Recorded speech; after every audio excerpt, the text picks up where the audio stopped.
et il y a la place et le rôle de l'homme au sein de la société. Et voilà le Maya. Parce que pour l'homme Bamana, il y a Dieu. Magala Massa Dabali, c'est-à-dire Dieu, l'incréé créateur. Il est omnipotent, il est omniscient et il est omnicréant. Il est en toutes choses, il connaît tout et rien ne se fait sans lui. C'est ce Dieu qui a créé le monde. Mais il a créé le monde par le verbe Kuma. Il a créé le monde par la magie du verbe Kun Fayakun, soit et le néant s'anéantit.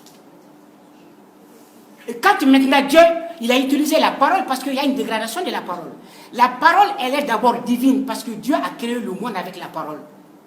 Ensuite, la parole est devenue sacrée parce qu'il a utilisé la parole pour s'adresser à l'homme. Ensuite, la parole est devenue humaine parce que les hommes ont utilisé la parole pour parler entre eux. À partir de la parole, maintenant, il a créé 3 mondes. Le règne animal, le règne minéral et le règne végétal. C'est les 3 règnes que Dieu a créés. Le règne minéral et le règne végétal, ça, ce sont les animaux, ce sont les fleuves, ce sont les montagnes. Ce règne se passe dans le silence. Mais le règne animal, ça, ce sont l'homme et les animaux. Mais il y a une différence fondamentale parce que l'homme dispose de la raison et de la parole, ce que l'animal n'a pas. Mais une fois que l'homme est créé, une fois que Dieu crée l'homme, il vit dans un monde. Ça, c'est la conception du monde Bamana. Et le Bamana dit, le monde compte 3 temps. Le monde compte 6 jours. Le monde compte 4 communautés. Et le monde compte 4 noms sans raison. Le monde compte 3 temps. Le temps du voir, le temps du dire et le temps du faire. Le temps du voir, quand tu viens au monde, on te regarde si tu es un homme ou bien si tu es une femme. En fonction de ton sexe, le temps du dire, on te donne un enseignement. Par exemple, si tu es un homme, on t'enseigne le tomondori, le tcheblini, le chiwara, le komon, le korojuba et le koré. Pour ne citer que cela. Et quand tu es une femme, on t'enseigne ce dont tu as besoin. Le temps du faire, à partir de 42 ans, ce que tu as appris, toi aussi, tu les redonnes à la société. Ça, c'est les 3 temps. Mais le monde compte 6 jours. La vie et la mort, la dépendance et la responsabilité, le bonheur et le malheur. Ni balolete i saliro, ni te mogo bibolo, ni te herela ibe bonela.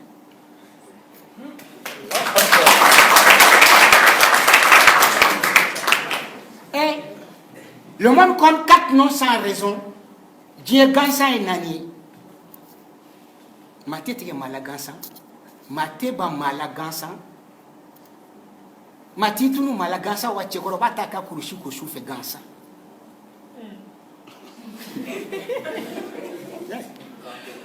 On l'expliquera. Et le monde compte 4 communautés. Dieu Djekoulou et Nanié. La communauté de mariage, la communauté de foi, la communauté de résidence et la communauté d'amitié. Mais aujourd'hui, il y a une 5e communauté qui est en train de tout détruire. La communauté politique. Maintenant, l'homme Bamana, une fois que maintenant ce monde, toi, c'est toi qui es responsable de ce monde. Et maintenant, tu dois avoir en toi 16 qualités. Maya, ça te fait 16 qualités. Car ça est Maya, Mamdo, Masebedo, Mado, Masebedo, Horondo, Mado, Masebedo, Horondo, Wasilamedo. Une fois que tu ailles avoir toutes ces qualités, tu deviens un mât. Le mât ne se bat jamais. Le mât ne crie jamais sur les gens. Le mât ne parle jamais d'une personne derrière lui en mal. Quand le mât rend service, il le fait de bon gré. Quand il rend service deuxièmement, il ne le fait pas dans l'intention où le jour où lui aussi il aura des problèmes, il viendra te réclamer. Le mât, quand ça fera le suffit aujourd'hui, il ne le dépasse pas. Le mât Sebea aussi, ça fait 3 qualités. Quand il dit quelque chose, il le fait. Quand il fait quelque chose, il le reconnaît et il ne quitte jamais son interlocuteur avant de se mettre d'accord avec lui. Naïe mou fa abake, naïe mou ke abejo akoro. Wa ani mokote si kumala nou mabe. Le horoya aussi, ça te fait 3 qualités. Il ne ment pas. Quand il prend crédit, il le paye. Tout ce qu'il gagne, c'est pour sa famille. Maintenant, Horon, si la Maya, ça c'est 4 qualités. Voilà le Maya. Mais ce Maya, dans la culture Bamana, est accompagné de 2 grands principes. Le premier principe, c'est quoi? C'est le principe de la solidarité active. Si j'existe, mon père existe, ma mère existe, mes frères existent, mes soeurs existent. Je dois les aider tous, quoi que cela me coûte matériellement, moralement et financièrement.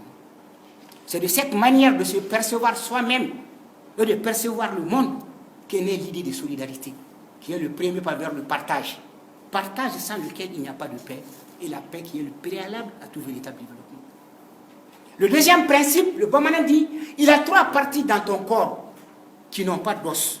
Ils ne doivent jamais manger l'illicite. C'est ta langue, ton estomac et ton sexe.